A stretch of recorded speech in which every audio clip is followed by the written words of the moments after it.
We start with water pressure. The deeper you go, the more the pressure. If you take a balloon, for instance, and you fill it with water, and you bring it down to the bottom, the volume of the balloon would stay the same because it's filled with water. Inside pressure, outside pressure is the same. But if you take the same balloon and you fill it with air and you bring it down, it would contract. Something like this. Now that's because the outside pressure is more than the inside pressure. Now the reason I use the balloons, for example, is because we do have air spaces. The ears and sinus, which both work together, and between you and the mask you're going to be using, and most important, your lungs. Now the plan is for these air spaces to stay like this, not like this. But for it to stay this way, we need to learn how to equalize these air spaces. It's really simple steps, really simple. The ears and sinus, they both work together. I think you've noticed when you're in the plane, sometimes your ears get heavy and you chew, you yawn, or you swallow, and it starts opening up. But I don't know if you've noticed sometimes if you're in the plane or if you're in a bus or a car and you're going up, have you ever seen anyone doing this? If you ever see anyone doing this, that's a diver, because the yawning thing that is slow. This is the fastest way. When we go down, you will feel pressure in your ears. And if you don't equalize and you go all the way to the bottom, big possibility you will bust your eardrum. It's painful and it's true, but that's how it is. But you can avoid that every time when we go down. As soon as you start feeling the pressure in your ears, you need to pinch your nose, because on the mask you're going to use, it's got a silicone base, and you can easily press your nose. So you press your nose and you blow. Try it. No, press your nose and blow through it. Blow through it. Does it open up? Can you hear me properly now? Can you hear me in Dolby sound? Surround speakers now? Now it's surround speakers? Surround speakers now. Now you can hear me more properly. Exactly. Every time we go down, when you start feeling a little bit of pressure, pinch and you blow. This book says every meter, but it's bullshit. I can go 3, 4, 5 meters without equalizing. It all depends on your body. So when you feel the pressure, pinch and you blow. Okay? Now between you and the mask, when we go down, the mask is going to squeeze onto your face because there is that gap between your face and the mask. Now for you not to get that gap at the squeeze, you need to blow out a little bit, because your nose is blocked with the mask. So you need to blow out a little, not too hard. If you do it too hard, mucus comes out all over your face. It will be a disgusting dive.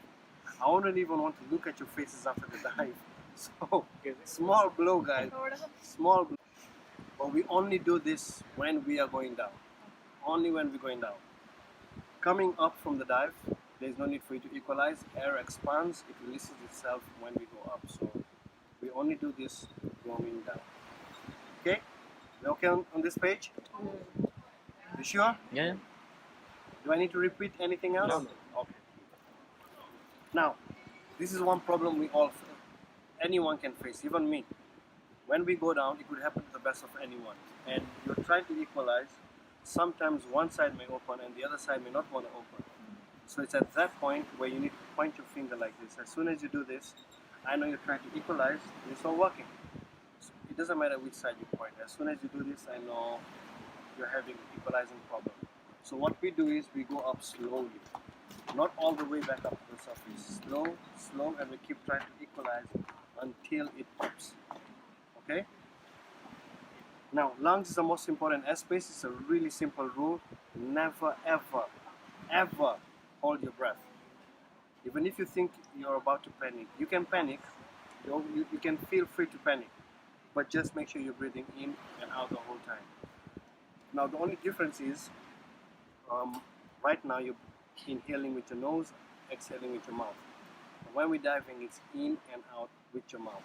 Because your nose is blocked with the mask, so it's got no function at this point. In and out with your mouth. Okay?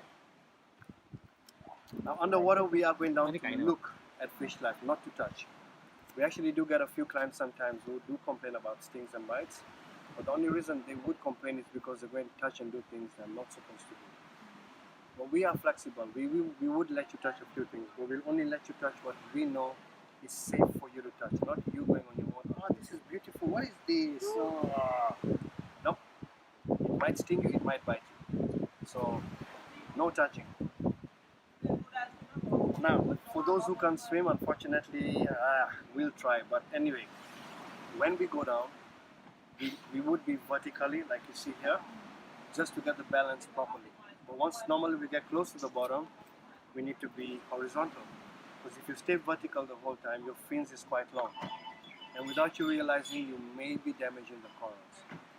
So even if you can't swim, just try when because for those who can't swim, we'll help you to try and swim. But while we're helping you, try at every point. Don't put your legs like this or anything. Just make sure you're horizontal the whole time. Okay? Once you are down. Yeah, once we get close to the bottom. Now, underwater we can't talk, so we do use hand signals. Now, frequently during the dive, I will be asking you if you're okay. And if you are, I would want you to respond back to me that you're okay. Otherwise, you're not going to see him, you're not going to see her, you guys are not going to see each other. You're only going to have okay faces in front of your face the whole time until you respond back to me that you're okay. You all will be going together? Yeah, all together. It's better when you go in a bigger group. It's more fun. The photo and the GoPro gets everything. So now if you're not okay, we have this, something is wrong. Now this could be maybe your mask is too tight, your weight is too tight, your fins is too tight, or you could be getting a muscle cramp. But if you do this, I would want you to point to the problem so that we can know how to help you. Okay? Your problem is automatically this. This is for anything else. Okay? Yeah? Now stop. On my jacket, I have the shaker. It's very, very noisy.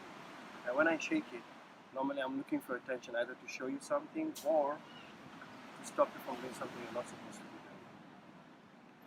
Up. Up. Not later when we go diving, are you okay? Yeah, I'm okay, I'm good. No. This is up. And that is down. Now, slow down. Diving is a lazy sport. The slower you go, the more fish you actually get to see. So in case you're swimming too quick, I'm going to shake my shaker and ask you to slow down. Out of air, that's what we do.